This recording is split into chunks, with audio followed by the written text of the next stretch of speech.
Hello, my lovelies. I've just found something that I thought I'd read to you. It's Casey at the Bat.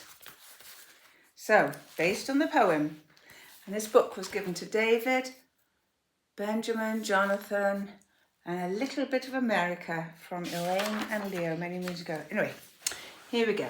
Ready? This is the story of a player who was the greatest of the great.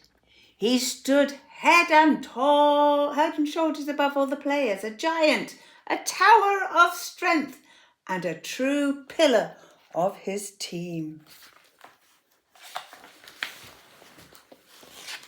Strong as an ox, endowed with a winning smile and the abilities of 10 lesser men, he was adored by many a fan.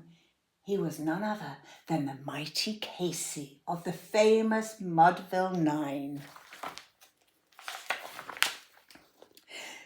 This mighty Casey popped the stitches on more baseballs than most batters even hit. Whenever he came to the plate, he would always let the first 2 pitches go by. On purpose. Strike 1! Strike 2!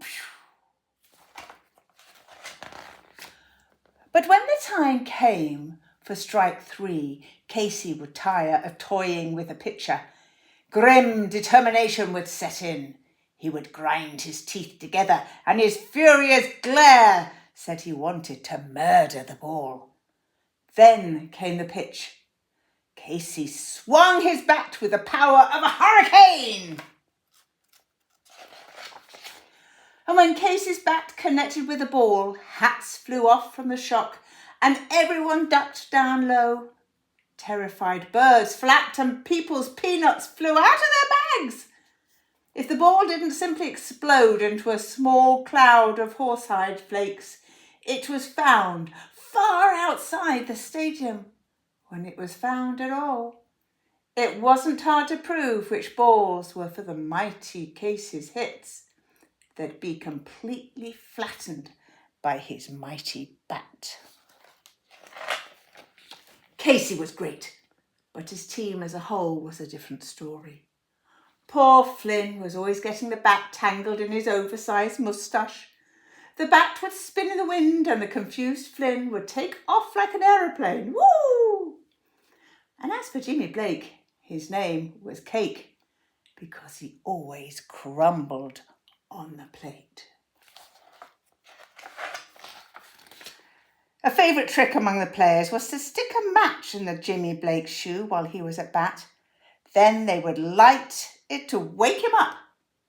Blake got his only hits when his shoe was on fire. Oh!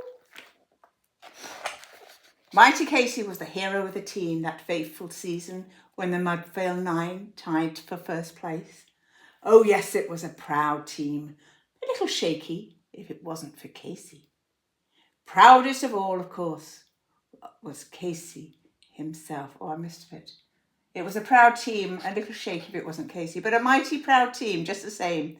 Proudest of all, of course, was Casey himself. It was the day of the great championship. I'll tell you the story as it was told to me. The outlook wasn't brilliant for the Mudville Nine that day. The score stood 4-2, with but one more inning left to play. And then, when Cooney died at first and Barrows did the same, a sickly silence fell upon the patrons of the game. A straggling few got up to go in deep despair. The rest clung to the hope which springs eternal in the human breast.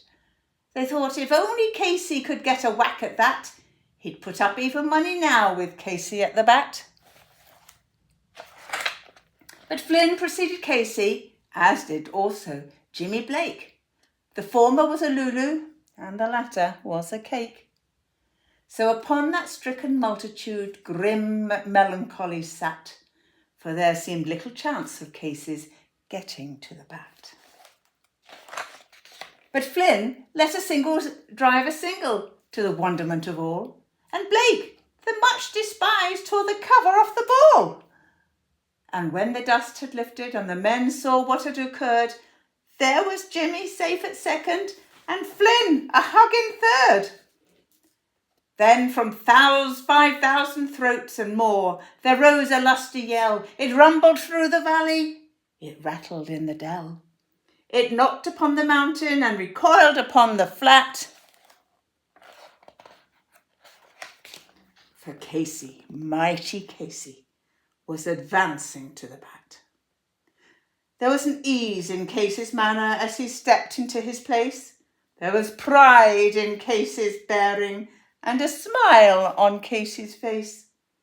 And when, responding to the cheers, he lightly doffed his hat, no stranger in the crowd could doubt was Casey at the bat.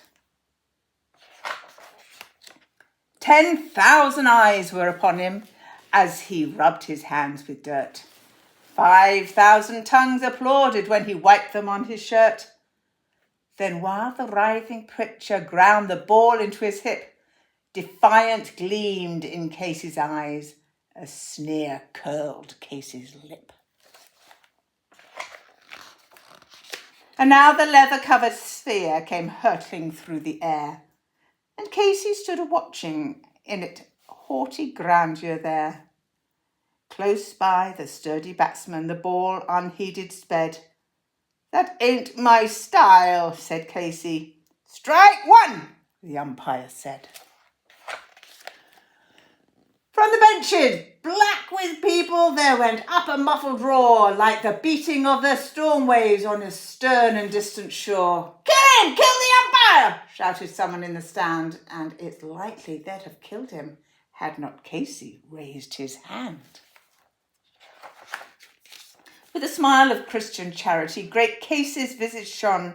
He stilled the mighty tumult. He bade the game go on. He signalled to the pitcher, and once more the spheroid flew.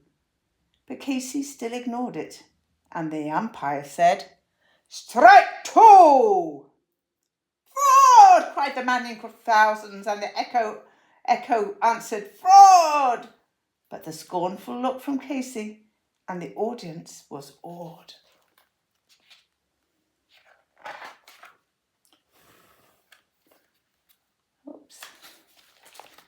They flew. They saw his face grow stern and cold. They saw his muscles strain, and they knew that Casey wouldn't let the ball go by again. The sneer is gone from Casey's lip. His teeth are clenched with hate. He pounds with cruel violence his bat upon the plate.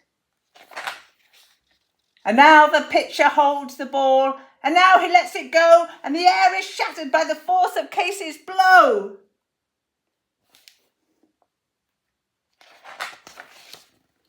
Oh, somewhere in this favoured land, the sun is shining bright.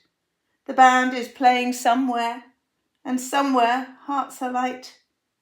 And somewhere men are laughing, and somewhere children shout. But there is no joy in Mudville. Mighty Casey was struck out. There we are. What did you think of that? Hope you get to see it. Love you.